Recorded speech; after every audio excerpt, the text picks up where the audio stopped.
Άρχισε. Σταρώστε με. Όσο εγώ, μάλλον. Έλα. Και στην αναλύσονται γιατί δεν έκανα φόνο στην Αφρική. Δεν ήμουν να έρθει εδώ. Ξεφέρετε πράγματα από τη λίστα του σούπερ μάρκετ. Τεράστιο πρόβλημα στην Αφρική. Έλα.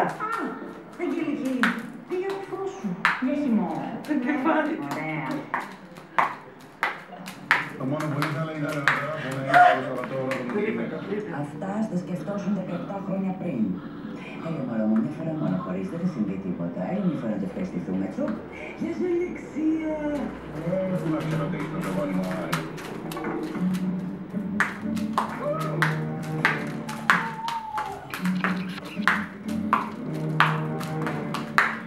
Εγώ είμαι σίγουρη ότι το ζάρι την έχεις δει από κοντά.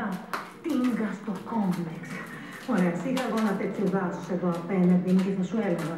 Αλλά το Παγιανακόπουλος δεν με πήγε στην Εκάλη, με φέρε εδώ στο πατρικό του και να υποφέρω από τους ακαλλιέργητους. Πάω για μένα. Θέλω να φτιάξω το βιταμινούχο με τους κρόπους. Τέτοια ώρα. Χρειάζομαι κάτι για το διάβασμα. Συγγνώμη. Η μαύρη δεν πήρε ούτε αυτά. Έτσι, αυτό το ίδιο δεν είχε. Τι θα θες να πηγαίνω, θα την απολύσω. Είναι σημάδι από Θεό, Γρηγόρη. Ποιος ανώμαλος πετάει αδιαμένη και να συμπληρώσει στον δρόμο. Γκρινιάζαμε για τα παιδιά μας και έβρεξε αυγά. Δεν έβρεξε αυγά, Κατερίνα, κάποιος τα πέταξε. Έστε κι έτσι, Γρηγόρη μου. Μιλάμε για τα οάρια μου. Και σκάει μια καρτέλα με αυγά στο μπαρμπρίς. Τι γίνεται? Τι να γίνεται, ρε Κατερίνα, τι γίνεται. Όλο το βράδυ ασχολείται με τα τεχνολογικά. Εμένα ούτε να με χέσει. Μα και εσύ, αγάπη μου, ντύσιμο είναι αυτό. Εγώ τη βρίσκω πολύ όμορφη. Ναι.